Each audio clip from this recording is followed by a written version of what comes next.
Hello friends, welcome to all of in the मंगनाडे biology classes. Friends, हम लोग आज जो न्यूमेरिकल डिस्कसर है वो है molecular basis of inheritance chapter से रिलेटेड।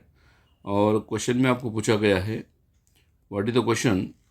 ओके, क्वेश्चन में आपको पूछा गया है, if the length of DNA molecule is 1.1 metre, what will be the approximate number of base pairs. तो आपको जनरली पता है क्या बोला है क्वेश्चन में। अगर आपको लेंथ दी है डीएनए की तो आपको उसके बेस पेयर निकालना है, अप्रॉक्सीमेट बेस पेयर निकालना है। तो यहाँ पे हम अगर इसका सॉल्यूशन निकालते हैं, ओके, जनरली आप देखोगे एनसीईआरटी के अंदर एक वैल्यू है, एनसीईआरटी अंदर एक न्यूमेरिकल दिया है या एक फार्मूला दिया है। क्या दिया है formula? That is length of DNA, okay, length of DNA molecule into distance between two consecutive base pairs. Okay, तो यहाँ पे आपको पता होगा एनसीईआरटी के अंदर उन्होंने वैल्यू दी थी। अगर हम डिप्लॉयड सेल की बात करें, डिप्लॉयड सेल की बात करें या डिप्लॉयड डीएनए की बात करें, ह्यूमन के डिप्लॉयड सेल की बात करें, तो आपको पता है 6.6, ओके, इंटू 10⁻⁹ क्या होता है, बेस पेयर होता है। ओके, डिप्लॉयड सेल का इंटू हम distance between two base pair लेते हैं तो 3.4 इंटू 10⁻⁹, ओके, या 10⁻⁹, ओके, मीटर होता है। तो इसका हम अगर कैलकुलेशन करते हैं तो उसका वैल्यू आता है 2.2 मीटर आता है। तो ये जो वैल्यू दी है एनसीईआरटी के टेक्स्ट बुक में दी वैल्यू है। बट आपको क्वेश्चन पूछा है कि length of the DNA molecule जो दी है आपको, ओके, गिवन यहाँ पे क्या है, यहाँ पे गिवन है length of DNA molecule, length of DNA molecule दी है, कितनी दी है, दैट इज 1.1 मीटर दी है।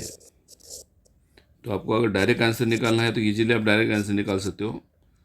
1.1 मीटर दी है, what will be the approximate number of base pairs. तो आपको इसमें बेस पेयर कितने होते हैं निकालना है, बेस पेयर्स कितने होते हैं ये निकालना है। अगर हम डायरेक्ट आंसर निकालते हैं तो सीधा सीधा आपको क्या करना है, डिप्लॉयड का कन्वर्शन हैप्लॉयड में करना है।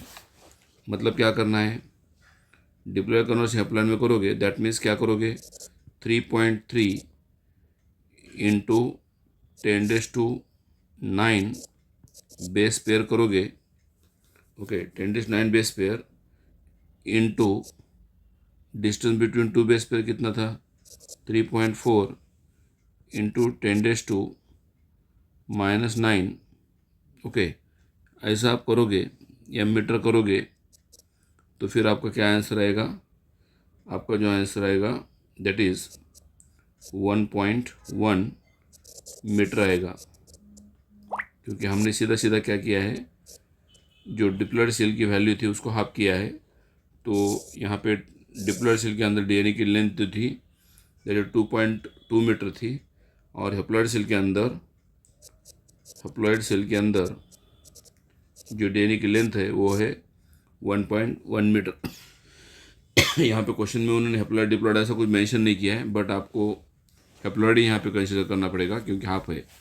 दूसरी बात ये है कि आप बोलेंगे सर डीएनए जो है ये पैकेजिंग क्यों होता है, ओके, क्योंकि आपको पता होगा length is far greater than the dimension of the typical nucleus. Okay, DNA की जो लेंथ होती है ना, डीएनए की लेंथ जो होती है, ओके, डीएनए लेंथ इज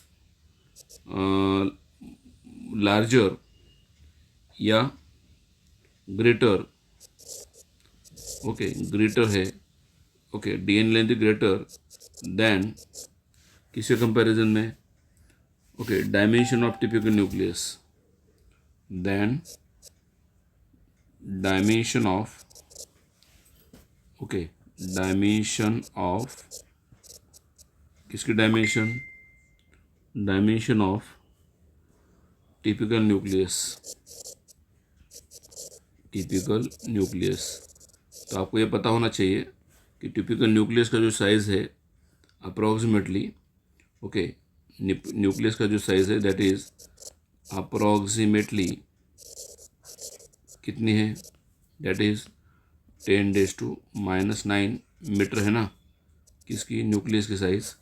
तो ये छोटा न्यूक्लियस है और उसके अंदर बड़ा डीएनए अगर पैक करना है, अंदर बिठाना है, तो उसके लिए वो क्या होता है, फिर डीएनए का जो होता है दैट इज़ पैकेजिंग होता है।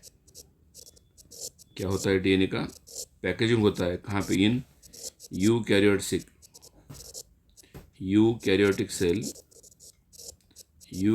सेल के अंदर डीएनए का पैकेजिंग होता है।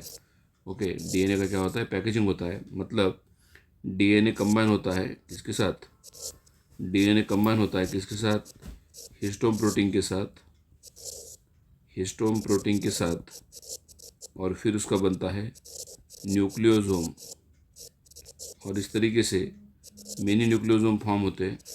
फिर इस न्यूक्लियोसोम से बनता है बाद में सोलेनाइड फाइबर्स, देन क्रोमैटिन बनता है, देन क्रोमैटिन से बाद में क्रोमैटिड बनता है, और क्रोमैटिड से बाद में क्रोमोसोम बनता है।